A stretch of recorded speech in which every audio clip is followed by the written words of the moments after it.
Hello friends, welcome to my channel. तर मी आज तुमच्यासोबत शेअर करणार आहे सनस्क्रीन. आणि सनस्क्रीन का लावावे त्याचे फायदे. खूप साऱ्या मैत्रिणी सनस्क्रीन स्किप करतात आणि कोणतं सनस्क्रीन वापरावं, कोणत्या स्किनवर कोणतं सनस्क्रीन सूट होणार आहे आणि सनस्क्रीनच्या आधी काय लावावं, सनस्क्रीनच्या नंतर काय लावावं, हे सर्व मी तुमच्यासोबत शेअर करणार. तुम्हाला जर ही सर्व माहिती पाहिजे असेल तर हा व्हिडिओ शेवटपर्यंत नक्की पहा. तुम्हाला ही जी माहिती आहे ना ती खूप युजफुल ठरणार आहे. आत्तापर्यंत तुम्ही खूप सारी माहिती पाहिली असेल, पण ही माहिती तुमच्यासाठी खूपच उपयुक्त ठरणार आहे. तुमचं जे स्किन आहे ना ती स्किनच पूर्ण बदलणार आहे.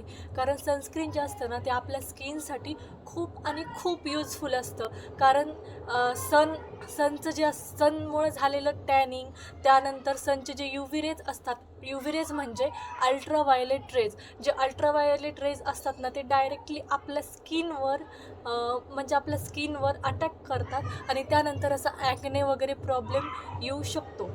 तर मी तुम्हाला जेन्युअनली सांगते, खरंच मी तुम्हाला सांगते, मी सुद्धा आधी सनस्क्रीन वापरत नव्हते. तर त्याचा रिझल्ट तुम्ही बघू शकता. जेव्हा मी सनस्क्रीन वापरत नव्हते तेव्हा माझ्या स्किनवर खूप सारा ॲक्ने, पिंपल्स आणि टॅनिंग होती. पण जेव्हापासून मी सनस्क्रीन वापरायला लागले ना तेव्हापासून माझ्या स्किनमध्ये खूप बदल झालेला आहे.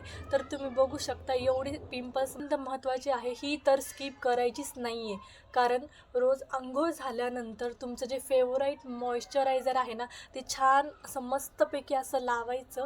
मॉइश्चरायझर लावल्यानंतर डायरेक्टली सनस्क्रीन असं हातावर घ्यायचं आणि मस्त असं चेहऱ्याला लावून घ्यायचं. काही नाही, फक्त 2 मिनिटे लागणार आहेत. तुम्हाला जर मेकअप करण्याचा कंटाळा असेल ना तर फक्त आणि फक्त सनस्क्रीन लावा आणि त्यानंतर तुम्हाला हवे असलेलं लूज पावडर त्यावर लावा, त्यानंतर ब्लश लावा आणि लिपस्टिक लावा. तुमचा मेकअप डन होणार आहे. मी कोणतं सनस्क्रीन वापरते आणि सनस्क्रीन मध्ये काय काय घटक असतात, काय काय इन्ग्रेडियंट असतात ते मी सर्व तुम्हाला दाखवणार आहे. आणि कोणत्या कंपनीचं सनस्क्रीन वापरावं किंवा ती सनस्क्रीन. तर तुम्ही बघू शकता याची प्राईस आहे 299 रुपीज. तर तुम्ही बघू शकता याचं टेक्स्चर पण खूप छान आहे. खूप दिवस झाले हे मी वापरते आहे. तर हे एक आहे.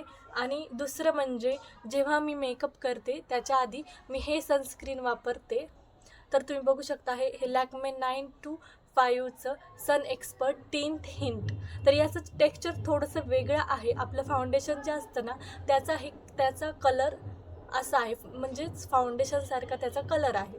तर तुम्ही बघू शकता हे आहे SPF 50. तर तुम्ही कोणतंही घेऊ शकता, SPF 30 घेऊ शकता किंवा SPF 50 घेऊ शकता. तर तुम्हाला मी सांगू इच्छिते की ज्यात अमोनिया असतो ना ते सनस्क्रीन कधीच घ्यायचं नाही. तर हे जे सनस्क्रीन आहे ना हे अमोनिया फ्री आहे. तुम्हाला खूप छान रिझल्ट मिळेल.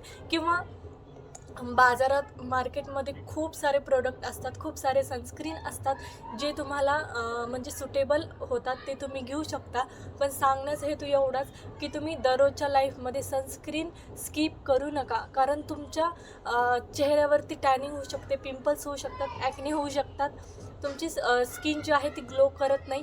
या कारणामुळेच तुमची स्किन ग्लो करत नाही. हे जे सनस्क्रीन आहे ना ते ऑल स्किन टाईपसाठी सुटेबल आहे. तर तुम्ही बघू शकता. याची लिंक मी तुम्हाला डिस्क्रिप्शन बॉक्समध्ये देईल. तर तुम्ही बघू शकता. आपण याचं टेक्स्चर बघूया. तर याचं टेक्स्चर तुम्ही बघू शकता. याचं टेक्स्चर असं आहे. हे सुद्धा स्किनमध्ये इझिली ॲब्झॉर्ब होऊन जातं. मी तुम्हाला अप्लाय करून दाखवते.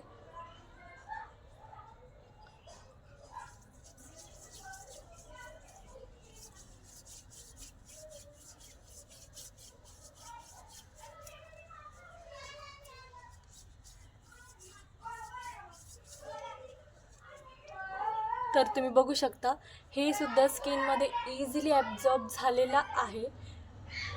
तर तुम्ही बघू शकता ह्याचं टेक्स्चरसुद्धा खूप छान आहे. आणि दुसरं जे आहे ना ते आहे टिंट. हे तर मला खूप आवडतं. पण मी याचा यूज ना मेकअप करतानाच करते. कारण मला हे इतकं आवडतं ना, असं दररोजच्या वापरामध्ये सुद्धा मी हे पहिले वापरत होते, पण मी आता हे मेकअपमध्ये यूज करते. तर तुम्ही आता याचं टेक्स्चर बघा, लिटरली हे संपत आले. थोडंसं निक बाबा.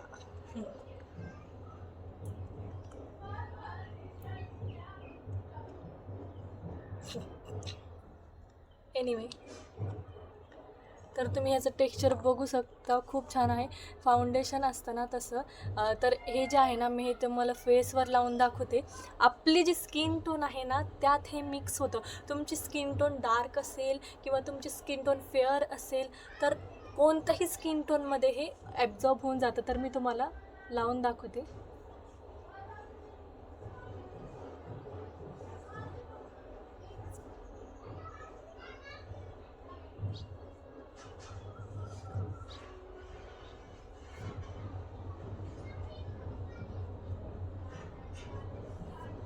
तर तुम्ही बघू शकता माझ्या स्किनमध्ये हे इझिली ॲब्झॉर्ब झालेलं आहे. तर हे दोन्हीही सनस्क्रीन खूप छान आहेत. तुम्हाला खूप छान रिझल्ट मिळतात. खरंच मैत्रिणींनो, सनस्क्रीन मी परत एकदा सांगते, सनस्क्रीन तुमच्या डेली लाईफमध्ये कधीच स्किप करू नका. आता दुसरी गोष्ट म्हणजे सनस्क्रीनच्या आधी काय लावायचं. तर मी तुम्हाला सुरुवातीला सांगितलं आहे, तुम्ही स्किन केअर करत असाल तर तुम्ही आधी कोणत्याही क्वालिटीचं किंवा कोणत्याही ब्रँडचं तुम्ही सिरम लावू शकता.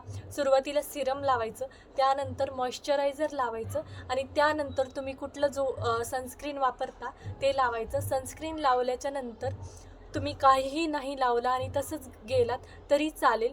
पण तुम्हाला जर कुठे फंक्शनला जायचं असेल किंवा पार्टी वगैरेला जायचं असेल तर तुम्ही सनस्क्रीन नंतर, तुमचं हे स्किन केअर झाल्याच्या नंतर, सनस्क्रीन लावल्याच्या नंतर तुम्ही मेकअपचे सुद्धा प्रोडक्ट्स त्याच्यावर लावू शकता आणि तुमच्या फंक्शनला तुम्ही जाऊ शकता. तर फ्रेंड्स, हा माझा म्हणजे फर्स्टच व्हिडिओ आहे म्हणजे स्किन केअरच्या बाबतीत. तर तुम्हाला हा व्हिडिओ कसा वाटला किंवा जर माझ्या काही चुकासुद्धा झाल्या असेल तर ते तुम्ही मला सांगू शकता कमेंटमध्ये. पण मला तुमच्या सपोर्टची खूप गरज आहे. म्हणजेच माझ्या व्हिडिओला तुम्ही लाईक करा, शेअर करा आणि सबस्क्राईब करा.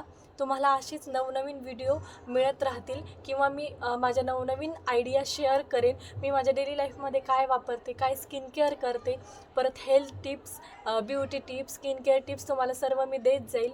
थँक्यू. आणि नक्की शेअर करायला विसरू नका आणि व्हिडिओ कसा वाटला हे कमेंटमध्ये सांगायला विसरू नका. थँक्यू.